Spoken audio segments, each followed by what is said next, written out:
Well, the snow was falling down, and with Christmas shopping in mind, I climbed into my pickup truck, started downtown. It was about dark, and the snow was coming down a little harder now. And as I turned the corner onto Spring Street, I felt a bump, as if something had run into my truck. Well, I slammed the brakes on, jumped out.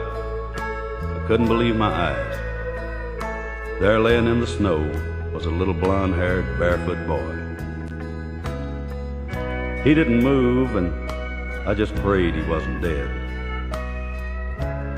I was in shock, and without thinking, I picked the little boy up and rushed him to the nearest hospital.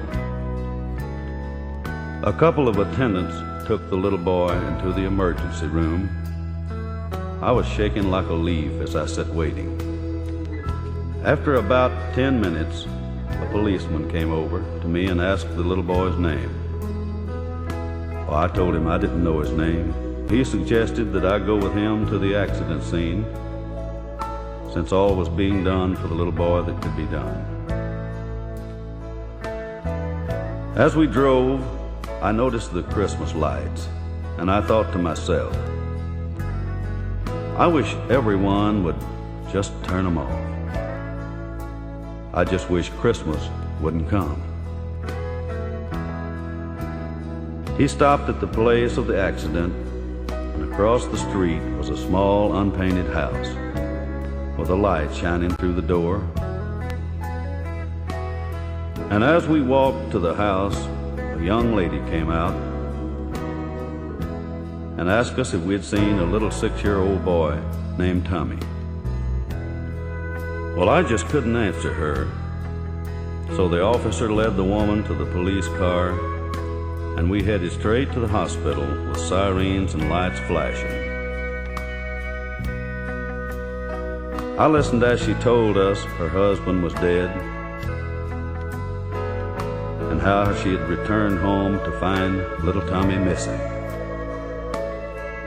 She kept saying what a good little boy he was.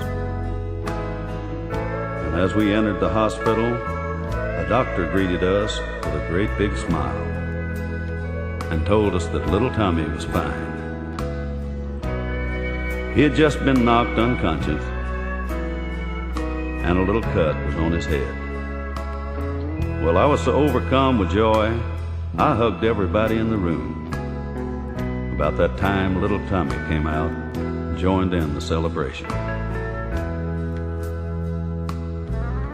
Well, we carried him home that very night. And as we drove, I thought how beautiful the Christmas trees and bright lights were after all. I had never seen the tree decorations look so beautiful as they reflected off the snow. And I thought to myself, what greater gift for Christmas could I ever have than the life of a little boy? Oh yes, it was my perfect Christmas gift. And when the news of little Tommy's accident was out, Christmas gifts poured in from everywhere. Tommy had his best Christmas ever. But the new year was even greater. For on January 29th, Tommy's mother became my bride.